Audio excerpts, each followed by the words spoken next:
Zathura is a 2005 family-friendly action-adventure film that was directed by Jon Favreau and one that I've never seen before but always known about.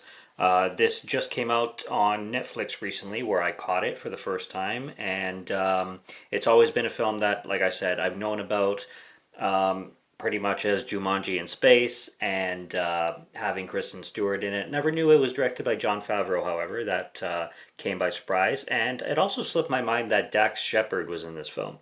But he is, and he does a pretty good job, and he plays a pretty good character. And he's a lot of fun in the film. His interaction with everybody else, and just the way he brings his character to life, I really enjoyed. But like I said, this is my first time experiencing this film. It kind of impressed me a little bit more than I thought it was going to in certain aspects of it. And then other aspects of it definitely was pretty much exactly what I expected. So overall, it was a pretty mixed bag. However, I did have a really good time with it, and I think it's really the perfect film for a wide variety of audiences, and it gives a lot of different viewers a range of themes going on. So I can definitely see a lot of different audiences taking a lot of different things from this film and enjoying this film for different reasons. Um, but yeah, I had a really fun time with it. The opening credits, as soon as the film starts, really reminded me a lot of Buzz Lightyear's like space universe, like with Zurg and everything. Especially in the first Toy Story film, where Andy would always watch the Buzz Lightyear shows, and that whole universe and with the music and everything, it really felt reminiscent of that to me. And I got a kick out of that. I got a kick out of the whole space adventure theme and the score that Jon Favreau used. This is also based on a book by Chris Van Allsburg, who also wrote Jumanji. And I figured as soon as I saw his name in the credits, I'm like, he must have written Jumanji as well, which he did. And he also wrote The Polar Express, which is my personal favorite Christmas film of all time. So he wrote the book of it. He didn't write the screenplay, I don't think, but he wrote the book that the film is based on. So this author writes a lot of kids' books and a lot of classic ones anyway, and it literally is Jumanji in space. I mean, the trailers will tell you that. Um, and that's probably one of the reasons why I put it off for so long, is because the trailers just made it seem like a carbon copy of Jumanji, but more sci-fi. But anyways, we have these two kids. Their names are Walter and Danny, and they're spending time with their father in this like old house this new place that their father is living in.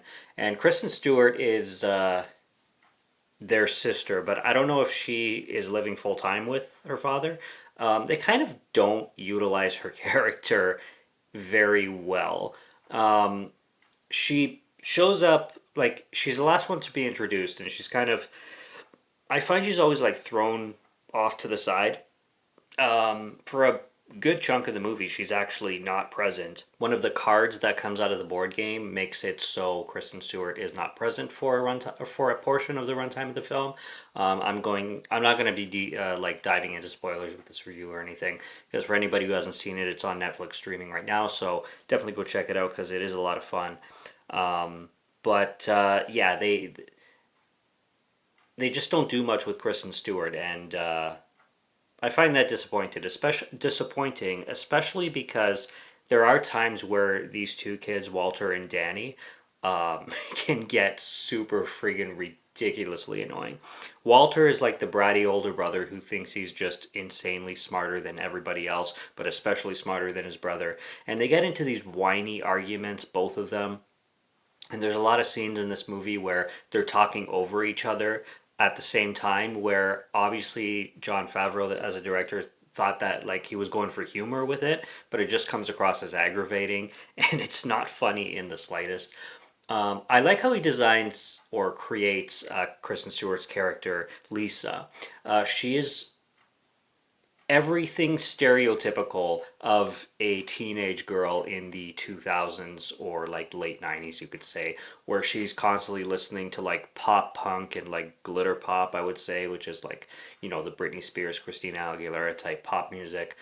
And sleeping all day, up all night, waiting on a date that she's supposed to go out with at like 8 or 9 o'clock. And she says to her dad, she's like, "Yeah, we're supposed to be hooking up at around 9." And the dad's like, "Can you say anything but hooking up? It really makes me uncomfortable when you say hooking up." And I love how Kristen Stewart is like, "God, we should have never rented the movie 13."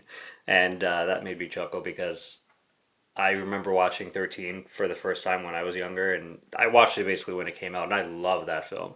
But I love how it's referenced here because it was so random and totally unexpected, and I love the film. So when they brought it up, I'm like, nice. Jon Favreau makes a 13 reference, awesome, and it's funny like the way Kristen Stewart said that line because it's so true. And I love the old creaky house. Like this house is kind of like the house that would be utilized in like a good ghost story or a good haunting story. Like it's a very creepy house and gives a very spooky atmosphere, which I liked a lot.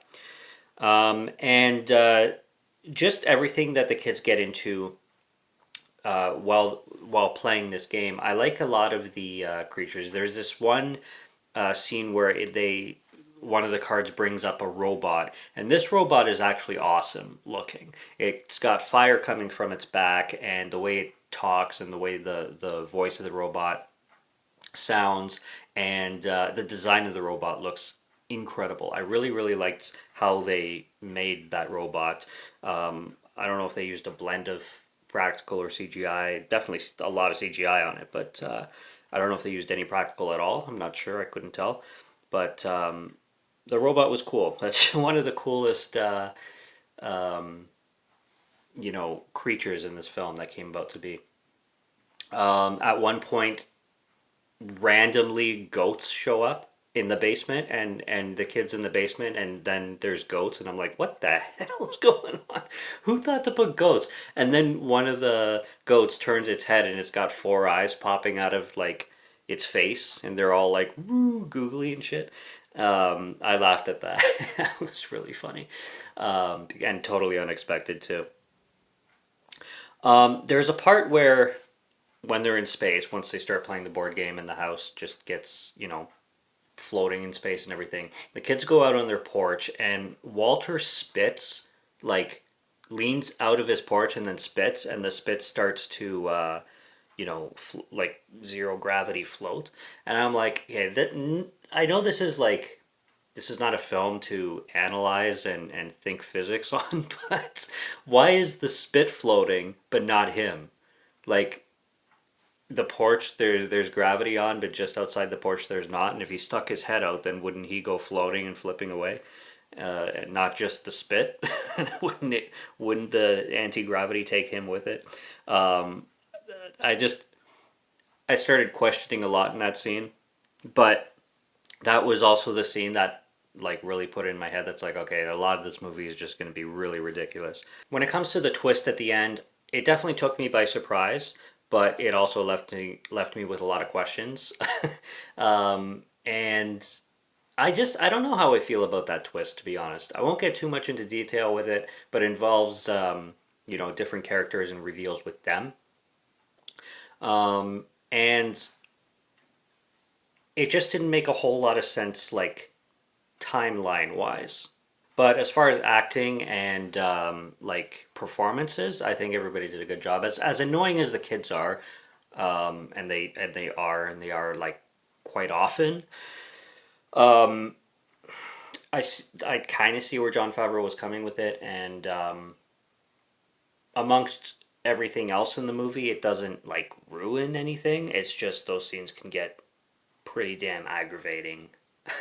And I just wish they utilized more of Kristen Stewart because her character had this like charm to her that there just wasn't enough of in the movie, in my opinion. Dax Shepard was really, really good in everything that he did.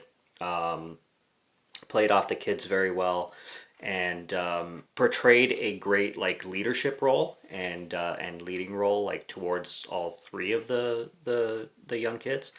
the two boys and Kristen Stewart, and you could tell that like he did a good job being very believable in that role. And overall, wasn't bad. You know, good Saturday family movie. Cool scenes and really entertaining stuff that really stretches out through its runtime. There's no lagging points in this movie, I would say. It's a good start to finish, action packed, high momentum kind of film, and very enjoyable throughout with great performances. At least great performances for what everybody was asked to do, kind of thing. So it's middle of the road. I thought the film was perfect in what it was trying to be. So I ended up giving it a 4 out of 5 because I think the film utilized the type of film really well, and Jon Favreau really has that vision and that eye to to ground a movie in the theme and genre that it is, kind of thing. So I think it was utilized very very well in that sense. But as a movie in general, for a general audience, it's, I would say, average kind of thing. It'll definitely please more people than people then it'll disappoint people, I think, in my opinion. I can't really see why somebody would absolutely hate this or call it garbage. It's cheesy sometimes, but it's not a complete cheese fest waste of time kind of thing. So that's just my opinion on Zathura, though. It's a cool film. It's buyable, in my opinion. Buyable, meaning I can buy it on Blu-ray.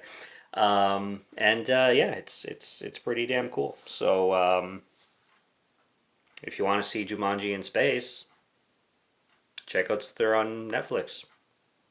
Perfect time to do so. Subscribe to Morgan Film Fan if you like to listen to my voice or if you like my film reviews. I'll be back with more soon, so stay tuned for those. Check out what's on the channel already. Stay tuned for what's coming. Until next review, have a good one. Take care and cheers.